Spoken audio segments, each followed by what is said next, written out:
Few issues showed the stark contrast between the former presidential candidates than the environmental issue. How President-elect Trump will deal with climate change and energy. Well, fasten your seatbelt. Analysis now from environmental attorney Martin Booher of Baker Hostetler. Mr. Booher, good to have you with us. Thanks for having me, Tom. And I'll just start out by saying the views I'm expressing here are my views, not the views of Baker Hostetler. In fact, Baker Hostetler might disagree with me. And I also want your listeners to know that, I do represent companies that operate in the energy and heavy industrial spaces. So fair disclosure, they may or may not like what I have to say. All right. Well, you'll tell us what you think is going to happen anyhow.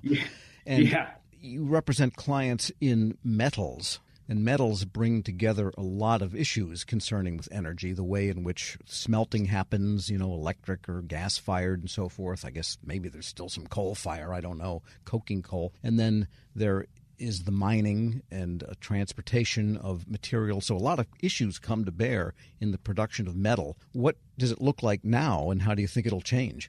Well, I can say that, the U.S. steel industry has long been undergoing a transition from traditional, coking and, basic oxygen furnaces, blast furnaces, to electric arc furnaces. And that technical innovation has allowed us to be very competitive on the global stage. But, at the end of the day, how is it going to change? Because an electric arc furnace is still a primary steel production facility, and we still are making a lot of steel in this country, and they have massive energy needs. And so what they do and how they source their energy has a significant impact on, the overall mix of the issues on the environmental side that we see today. Right, because an arc furnace is using energy on the scale of a Bitcoin data mining center. Correct. Yeah, a large electric arc furnace will, double set, will consume almost nominal 250 megawatts of power when both are running at full capacity. Right. And so the trend in the current administration has been to move, you see this at the state level too, move toward renewable sources of energy. And right. Is that sustainable for heavy industrial production? And what would you expect, what would you hope to happen with respect to energy sources for this kind of basic work that the country does? Well, look, the regulatory impetus for transitioning your energy supply that we've seen over the past years in the Biden administration and Harris administration is likely to go, right? I mean, I think we've heard from the Trump administration that the climate change initiatives are going to stop. And so anything tied to carbon is likely not going to be something that gets a lot of headway and attention in the administration. And we know that the Trump administration is going to prioritize natural gas, oil, other mineral extraction such as coal. So, and some of the impediments that we've seen in terms of issuance of federal leasing on federal lands to do that extraction are going to go away very shortly after he takes office. But in terms of how, say, the steel industry is focused, they are providing products to customers. And customers, say, for example, large automotive companies and the customers of those companies, us, consumers, want a greener product. And part of getting a greener product is having greener inputs such as green steel. So the industry has been very focused on, greening. And that means very focused on sourcing their power from renewable energy. And if you see some of the new or recently built steel mills or ones that have been announced, in large part, they're being announced with a joint solar facility attached to them and or associated with them to provide power along with battery storage and backup. We're speaking with attorney Martin Booher. He's a partner at Baker Hostetler. So you can operate with a hybrid mix, in other words, and get your steel mill operating the way you want? Yeah, it still takes, the technology is advancing, right? And, the sun doesn't always shine and the wind doesn't always blow.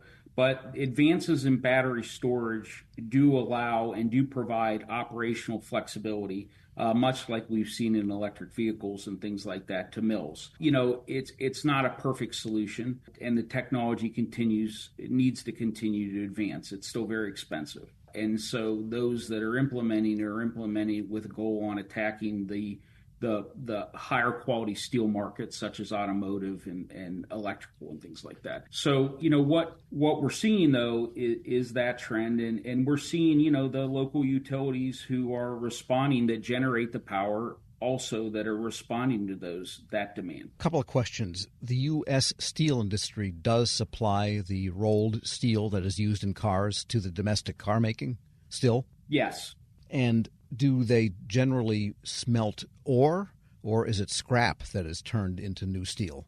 So it's both, but I would say that the growing trend in the United States is the scrap. It's the taking the scrap, charging in an electric arc furnace to produce steel. The technology has advanced in such a way that you can now produce almost any grade of steel that traditionally could only be made in an integrated mill. Now you can do that in an electric arc furnace. Right, so that's kind of a self-greening mechanism, the use of scrap rather than ore. Right, these are at their heart, they're metal recycling facilities. So they eliminate the need for ore and mining. Although, a lot of times, in order to get certain grades of steel, there's still going to be a role for integrated steel manufacturers in the United States in coking. Let me be clear, because there are certain inputs that they make, such as pig iron, that are often used in electric arc furnaces, and to increase whatever iron content to make the steel that you need. I'll leave that to the steel engineers. Right, sure. Yeah, we don't want to get into a metallurgy discussion here. But are there specific regulations or proposed regulations from, say, EPA that the industry would like to see revised under a Trump administration? Yeah, there are several rulemakings that affect primarily, I would say, the integrated mills, so the blast furnace, basic oxygen furnaces, as well as the coking operations, whether that's through merchant coking or coking operations that are happening at the integrated mills. And there are two standards that were adopted. Both are being challenged. I do think that the issues that they're looking to address are related to, what I would say, technology decisions made by the EPA that create vulnerabilities in the regulation, and policy decisions that were typical of, like, what I would say the Biden administration that we haven't seen yet, like fence line monitoring,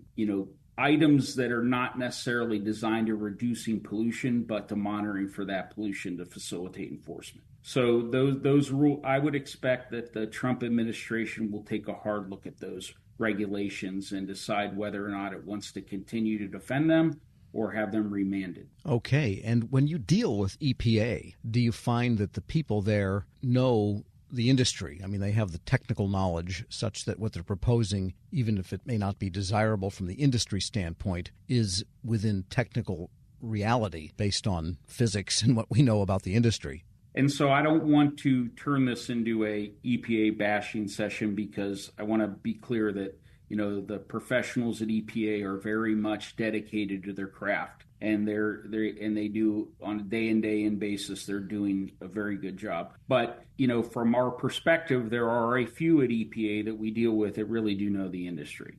But there is a lot that they don't know about our industry and the practicalities of our industry. And sometimes, there's this focus on a one-size-fits-all approach to regulation. So this facility can do it, so everybody else can do it.